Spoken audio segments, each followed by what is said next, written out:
You're listening to Procurement 6, the weekly podcast from the team at Art of Procurement that summarizes this week in procurement in just 6 short segments. Hi there, I'm Helen Mackenzie and today is Friday, April 15th, 2022.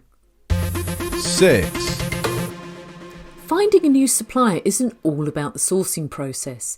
Many stakeholders agree that different might be better, but when it comes to the selection process, sometimes different might not feel right at all.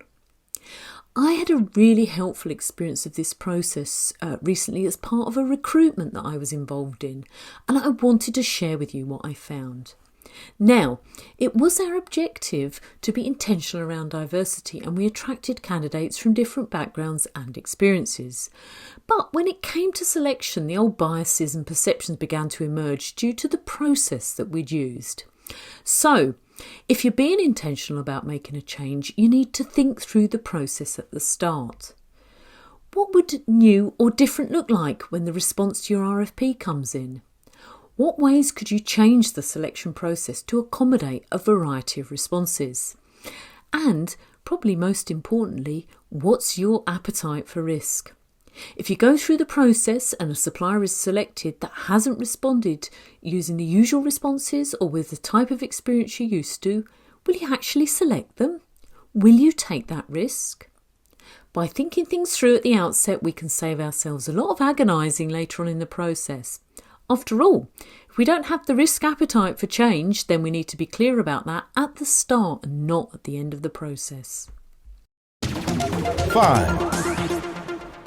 So, you've got a foot in the door with a stakeholder and they've agreed to a meeting with you. How can you make the case for the value that procurement can bring? On the podcast this week, Joe Frederick, Senior Director of Procurement and Sourcing at Snowflake, has some great advice to help that first conversation flow.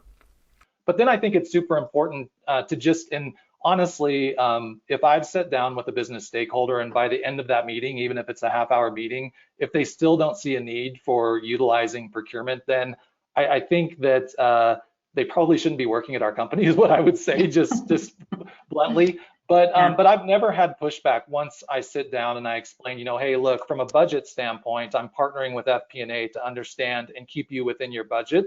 And then from a security and from a legal and from a privacy standpoint, I'm also trying to get your deals done as fast as possible and through these other swim lanes so that we as a company, we're all stakeholders in this company, achieve what we need out of this. And honestly, one of the big things that I always tell my stakeholders that they would hear is you tell me the date that you need it by, I will get it done. And so we all know in procurement that that may not always be the case, but I think a lot of times the business wants to hear that, if they tell you a date that you're going to make it everything possible to get it done by that date. And so what's been, super important is those initial meetings that I've had with the business after I create the internal synergies with the teams that it takes to process things.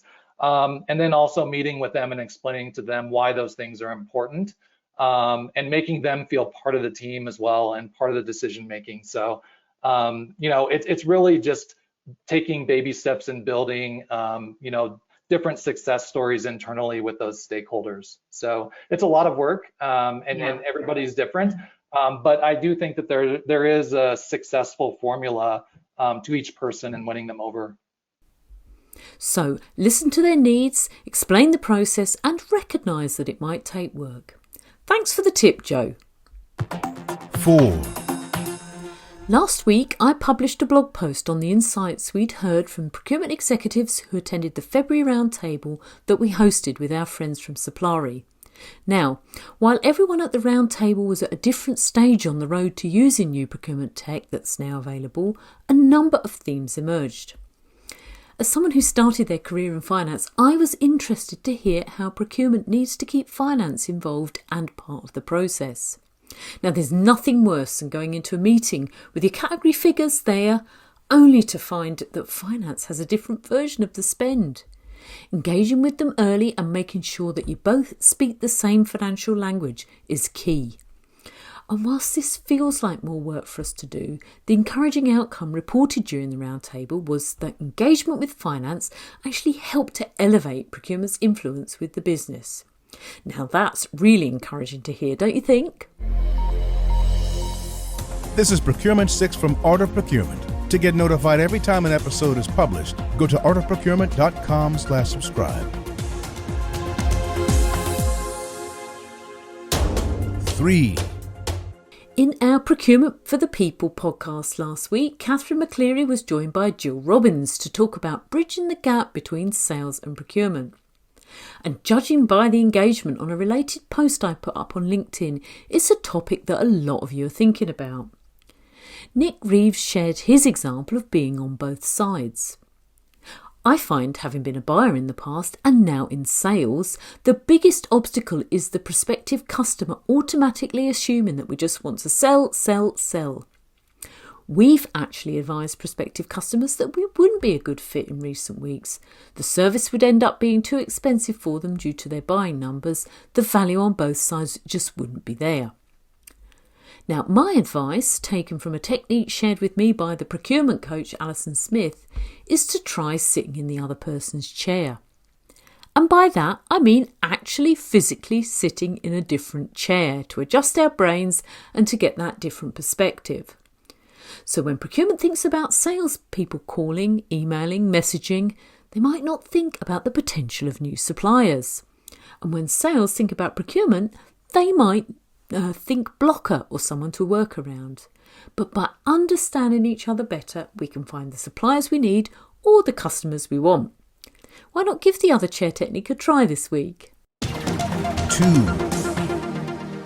In the UK, a recent survey carried out by Ceridian has reported that nearly 80% of workers are experiencing some sort of burnout. And that's likely to be no different for procurement and supply chain, given the challenges and uncertainties we've had to cope with in recent times. Now, the good news is that managers can take action, and supply management listed a number of suggestions we can use. Make sure that time off means time off, with no access to work systems, particularly email. Consider flexible working arrangements where this can be accommodated by the business, and keep mental health on the agenda. 1. Now, procurement often talks about wanting to achieve greater alignment with the business. And while this is a desirable state, it's also a passive one. Before procurement can take an active role in planning and execution for the sake of improved financial outcomes, they need to be fully connected and a collaborative partner to the business. On April 27th, join us for an AOP Live session featuring Dr. Adrian de Groot-Ruiz, Executive Director at the Impact Institute, and Brian Baum, Global Head of Supply Chain Solutions for Sourcing and Procurement Planning at Anaplan. They'll be answering live audience questions and outline the vision, strategy and action required to facilitate improved outcomes and increased accountability. To make sure you don't miss out, register today and you'll be prompted to submit your questions either in advance of the event or live on the day. Just go to artofprocurement.com/calendar to find out more. And you can find all the links associated with the stories mentioned today at the show notes page for this episode at artofprocurement.com/podcast. Thanks for listening. We'll be back next Friday at 6 a.m. U.S. Eastern Time. If you've enjoyed this pod, help us grow and tell your peers to search for Procurement 6 wherever they get their podcasts.